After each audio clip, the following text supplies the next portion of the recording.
खबरें जो आपको सीधे जोड़ती हैं हमसे, जिनका आपकी जिंदगी पर होता है सीधा असर। खबरों की वही तस्वीर, बिना बदले बिना डरे, जज्बा सच का लिए, सच दिखाते हैं। 8 नवंबर से होगा जूता उद्योग का 3 दिवसीय महाकुंभ मीट एट आगरा। 35 से अधिक देशों के लगभग 200 से अधिक एग्जीबिटर्स होंगे शामिल। आगरा ट्रेड सेंटर में एक छत के नीचे नजर आएगा विश्व का फुटवियर बाजार आगरा। जूता उद्योग के महाकुंभ के रूप में विख्यात leather, footwear components and technology fair meet at Agra के 16वें संस्करण की तैयारियों को अंतिम रूप दिया जा चुका है। इस इंटरनेशनल ट्रेड फेयर में क्या खास होगा, कितने देशों की भागीदारी होगी, ऐसे तमाम सवालों के जवाब में सोमवार को बाईपास रोड स्थित होटल लेमन ट्री में आयोजित प्रेस वार्ता में सामने आए। Agra footwear manufacturers and exporters chamber (एपमेक) द्वारा सीन स्थित आगरा ट्रेड सेंटर पर आयोजित हो रहा 3 दिवसीय फेयर मीट एट आगरा 8 से 10 नवंबर 2024 तक चलेगा। आयोजन के विषय में जानकारी देते हुए एपमेक के अध्यक्ष पूरन डावर ने बताया कि 1.5 दशक की अपनी यात्रा में इस आयोजन ने देश में ही नहीं दुनिया में भी अपनी खास पहचान बनाई है।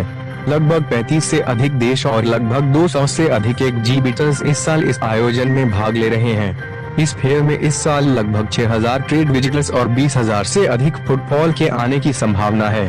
भारत विश्व की बढ़ती हुई अर्थव्यवस्था है, इसको रफ्तार देने में आगरा का जूता उद्योग अहम भूमिका निभा रहा है। इस प्रकार के आयोजन अर्थव्यवस्था को मजबूत बनाने में मददगार साबित होते हैं। साथ ही उन्होंने कहा कि सरकार और औद्योगिक संगठनों के इन प्रयासों से मौजूदा $26 अरब का भारतीय फुटवियर बाजार 2030 तक $47 अरब तक हो सकता है। यह वृद्धि मुख्य रूप से भारत में चमड़े के जूते जैसे खेल के जूते, दौड़ने के जूते, कैजुअल वियर और स्नीकर्स की मांग में हो रही वृद्धि का फायदा उठाकर हो सकती है। आगरा से शीतल वर्मा की रिपोर्ट। संस्करण है 2007 में मीट एट आगरा की हमने शुरुआत की थी और उस समय से अब तक ये एक इंटरनेशनल स्वरूप ले चुका है और ये आगरा ट्रेड सेंटर सींगना में 8, 9 और 10 नवंबर को होने जा रहा है।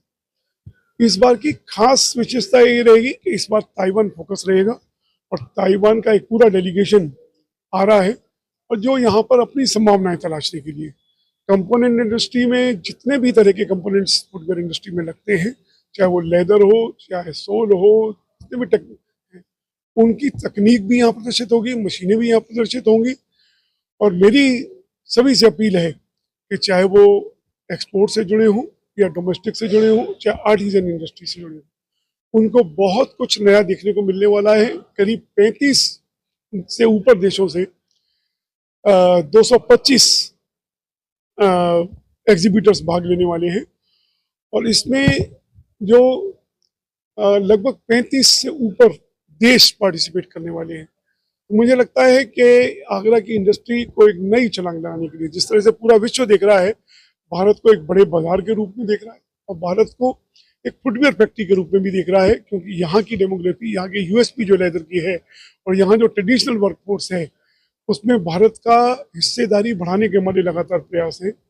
अभी जो वर्तमान स्थिति है कि $26 बिलियन की इंडस्ट्री है, जबकि वर्ल्ड में ये $250 बिलियन की इंडस्ट्री है। 2030 तक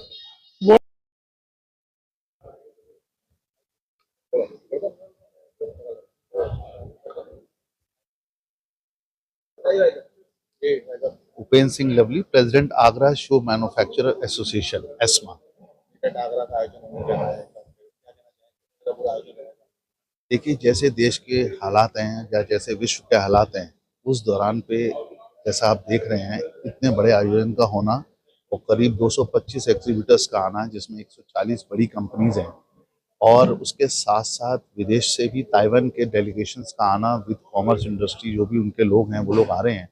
ये एक बहुत अच्छा, एक सुखद संदेश है, क्योंकि हालात बहुत ख़राब हैं तो सारा कुछ ज़िम्मेदार जो है वो इंडिया के ऊपर आ रहा है। आप जैसे जानते हैं कि इंडियन जो है मार्केट इस समय बहुत ही अच्छे तरीके से ब्लश कर रही है और हर साल जो डोमेस्टिक के लोग हैं वो ही ज़्यादा बड़े बायर होते हैं मशीनरी के और टेक्नोलॉजी के, जो भी यहाँ दिखाया जाता है। एक्चुअल में 3 बिंदुओं पे विचार होता है। एक, अच्छी मार्केटिंग स्किल्स क्या होने चाहिए, नए क्या नई मशीनरी है और क्या नई R&D हुई है, यानी आने वाले समय में कौन से कलर्स और क्या चलेंगे।